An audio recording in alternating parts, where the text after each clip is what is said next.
The Scramogue ambush was an ambush carried out by the Irish Republican Army on the 23rd of March 1921, during the Irish War of Independence. It took place in the townland of Scramogue, County Roscommon. Background: County Roscommon was not one of the more violent areas of Ireland during the conflict. The local IRA argued to the GHQ that it was very difficult to conduct guerrilla warfare in the flat open countryside there. Prior to the action at Scramogue, the biggest previous incident had been in October 1920, when 4 RIC policemen were killed in an ambush near Ballinderry. Sean Connolly had been sent by IRA GHQ from Longford to reorganize the Roscommon volunteers and had selected the ambush site at Scramogue. However, he was killed 12 days before the action at the Selton Hill ambush in neighboring County Leitrim.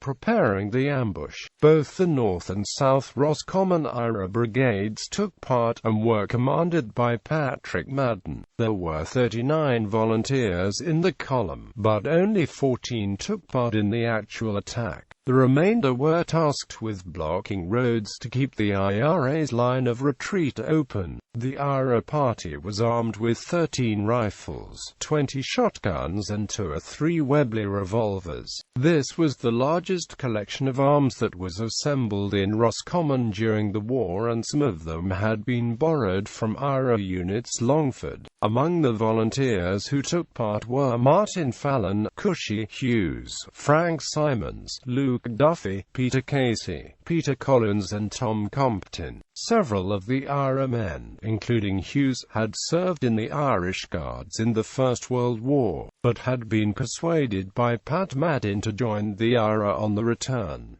The ambush site was carefully prepared. It was located at a sharp bend on the Longford-Strokestown Road. A farmhouse and barn at the bend had been taken over and loopholed, and a trench was dug behind a hedge alongside the road. Only a mile from the IRA's position, the 9th Lancers Regiment was garrisoned in Strokestown House.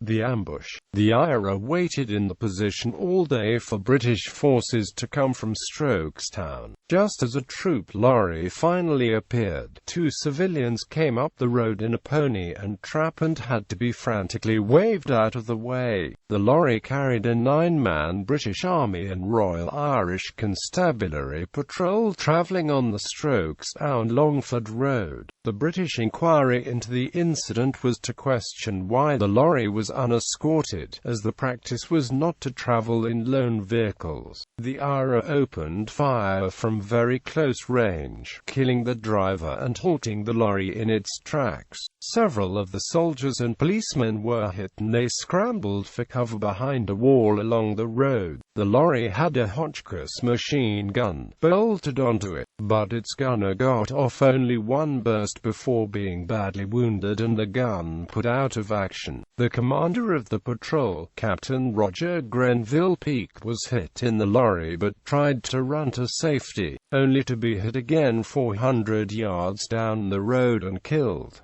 The other officer with the party, Lieutenant Tennant, was also killed by a shotgun blast. After the death of the 2 officers, the surviving British, several of whom were wounded, surrendered. Just as the firing was dying down, another lorry and RIC Black and Tan patrol approached the ambush site but turned back after coming under fire. 4 of the British force were killed. This included 2 British Army officers, an RASC driver, and 1 RIC man. 2 men in civilian clothes were also found in the lorry. They turned out to be Black and Tans who had been placed under arrest by the soldiers. They were made prisoners by the IRA. The ambush party, after taking the British arms, including the Hotchkiss gun, and burning the lorry, made their escape over the hill of Slieveborn. Aftermath. The IRA leaders Pat Madden, Luke Duffy and Frank Simons decided to kill the two black and tans, despite their offering to show the IRA how to use the captured machine gun. The IRA officers' reasoning was that if the prisoners identified the IRA men who had taken part in the ambush,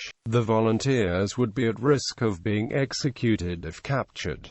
The two were taken to remote locations and shot over the next 2 days. The British garrison in Roscommon town mounted a sweep directly after the ambush with 8 lorries and 1 whippet tank. 3 volunteers who had taken part were arrested afterward. Pat Miluli and Brian Nagel, both from the North Roscommon Brigade, were arrested as they tried to get away from the scene of the ambush, as was Cushy Hughes, who was picked up when he was drawing his soldier's pension in Roscommon. Pat Miluli and Nagel were badly beaten by the captors on the road to Roscommon. The next day, another volunteer, Michael Miluli, was shot dead in his home by the Rick.